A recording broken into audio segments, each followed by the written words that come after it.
último vídeo, a gente falou sobre o México e sobre uma experiência em que a educação aparece como parte de um projeto de reconstrução nacional depois da Revolução Mexicana. Mas hoje a gente muda de território e muda também o tipo de pergunta. Porque na Colômbia, especialmente a partir das décadas de 1970 e 80, a questão não é apenas como o Estado passa a organizar a educação. Mas a pergunta passa a ser outra. O que acontece quando os próprios professores começam a disputar o sentido de escola? Olá, que tal? Eu sou Ana Clara, professora e pesquisadora, e hoje a gente vai falar sobre o movimento pedagógico colombiano. Uma experiência muito potente para a gente pensar a educação pública, a autonomia docente e o professor como um intelectual.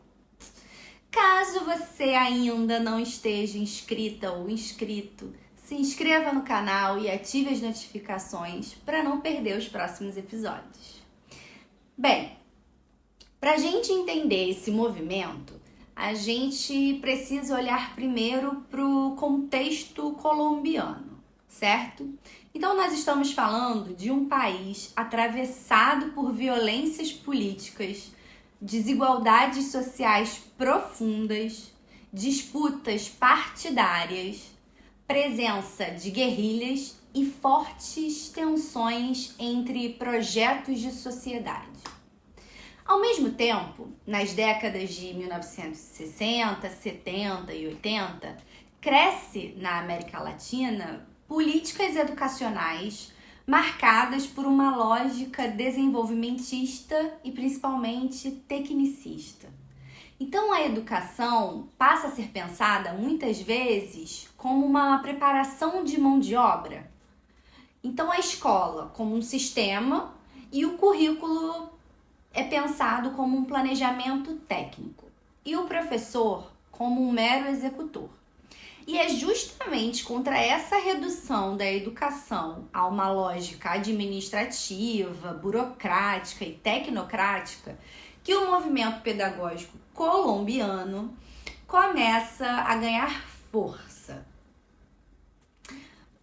Antes de ser uma luta pedagógica, essa também foi uma luta por sobrevivência. Um momento importante foi chamada Marcha da Fome, em 1966. O nome pode parecer à primeira vista como se fosse uma greve de fome, mas não era exatamente isso. A marcha recebeu esse nome porque muitos professores estavam sem seus salários, então sem condições dignas de trabalho, com crédito negado no comércio e vivendo em situação de precarização extrema. Ou seja, Marcha da Fome não era uma metáfora, era a fome mesmo. Era a luta de trabalhadores da educação por salário, dignidade e principalmente reconhecimento. Então essa mobilização, ela nos ajuda a reconhecer uma coisa importante. O movimento pedagógico colombiano não nasce de uma abstração teórica. Ela nasce de conflitos concretos. Conflitos ali do chão da escola, da precarização do trabalho docente, da experiência de professores que começam a perceber que lutar por educação pública não era apenas lutar por melhores condições de trabalho. Era também uma luta pelo próprio sentido da educação. E esse ponto, ele é fundamental, porque em determinado momento, a luta docente começa a ultrapassar uma reivindicação apenas sindical. Então, não que a luta sindical deixe de ser importante, muito pelo contrário, mas ela passa a se articular com uma pergunta pedagógica cada vez mais profunda. Porque, afinal, quem decide o que acontece dentro da escola? Quem define o currículo? Quem produz o saber pedagógico? O professor pensa a educação ou ele apenas aplica aquilo que outros já pensaram? E é aí que entra uma das críticas centrais do movimento, a crítica ao tecnicismo. Em 1978, com o decreto 1419, a Colômbia passa por uma reorganização curricular marcada por essa tentativa de modernizar e tecnificar a educação. A escola começa a ser tratada quase como que uma linha de montagem. Tudo precisa ser planejado, dividido, controlado, avaliado, padronizado. E nesse modelo, o professor corre o risco de ser reduzido a um mero funcionário, um aplicador de conteúdos, um executor de programas, alguém que recebe uma orientação pronta e apenas a coloca em prática. E o movimento pedagógico colombiano reage justamente contra isso. Porque para esse movimento, o professor ele não é uma mera peça dessa engrenagem. O professor não é apenas um transmissor de conteúdo. O professor é alguém que pensa, alguém que interpreta, que investiga, que produz conhecimento a partir da sua própria prática. Então aqui chegamos a um ponto que, para mim, é um dos mais ricos dessa experiência. A defesa do professor como um intelectual. Mas não um intelectual distante da escola. Não um intelectual separado da vida concreta. Não aquele sujeito que fala de fora, de cima, como se a escola fosse apenas objeto de análise. A ideia aqui é outra, é mostrar, é apresentar o professor como um intelectual orgânico. Ou seja, alguém que pensa a partir da sua inserção social, do seu território, da sua prática e das contradições concretas que existem dentro da escola. Então essa ideia tem muita relação com Gramsci, porque em Gramsci, o intelectual orgânico, ele não é apenas alguém que domina as teorias. É alguém que participa da organização da vida social. Alguém que interpreta o mundo, mas também que atua nele. E quando essa noção entra no debate pedagógico colombiano, ela muda. Ela muda profundamente a forma de olhar para o professor. Porque o professor, ele deixa de ser visto apenas como um trabalhador explorado ou como uma espécie de apóstolo da educação e passa a ser compreendido como um sujeito político e produtor de saber. E isso é muito forte. Porque a professora, o professor, historicamente, foi colocado em duas posições limitantes. De um lado, a figura quase que missionária, o professor como alguém que ensina por vocação, por sacrifício, por amor, quase sem precisar de salário, estrutura ou reconhecimento. E do outro lado, aquela figura burocrática, desse profissional como um funcionário que cumpre normas, preenche papéis, aplica programas e obedece a política decidida de longe da escola. Então o movimento pedagógico colombiano, ele tensiona essas duas imagens. Ele diz de certa forma que o professor, a professora é um trabalhador, é uma trabalhadora sim, mas não é só isso. É sujeito de saber, é intelectual, é autor de práticas, é alguém que produz conhecimento sobre a educação a partir da própria experiência pedagógica. E aqui entram outras influências muito importantes. Então, Paulo Freire aparece como uma referência para pensar a educação popular. O diálogo, a conscientização e a relação entre escola e comunidade. Tem também o Estanislau Zuleta, que ajuda a pensar a educação não como transmissão neutra de informações, mas como espaço de formação crítica, de pensamento, de pergunta.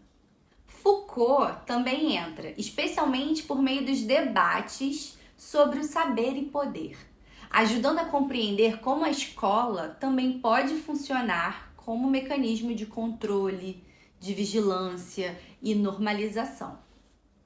E também pesquisadoras como Olga Lúcia Zuluaga e o grupo de História da Prática Pedagógica vão ser fundamentais para recolocar o saber pedagógico no centro do debate.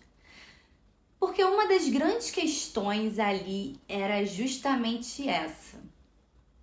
Porque tantos saberes falam sobre a escola, como a psicologia, a administração, a sociologia, a tecnocracia, mas o saber pedagógico do professor é tantas vezes desautorizado. Por que a professora precisa ser sempre capacitada ou capacitado por alguém de fora, como se não produzisse conhecimento? Então essa pergunta ela é central, porque o movimento pedagógico colombiano ele não rejeita a universidade, mas ele também não aceita que a universidade fale sozinha pela escola. O que aparece é uma tentativa de construir um outro tipo de relação entre o saber acadêmico e o saber docente. Uma relação menos verticalizada, menos baseada na ideia de que os professores não sabem e precisam apenas receber formação.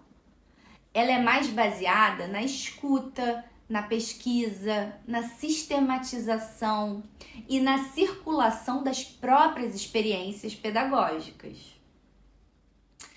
É por isso que a expedição pedagógica ela é tão importante, porque a partir dos anos 90, quando o movimento já passava por certos enfraquecimentos e disputas internas, a expedição pedagógica vai aparecer como uma ação muito potente.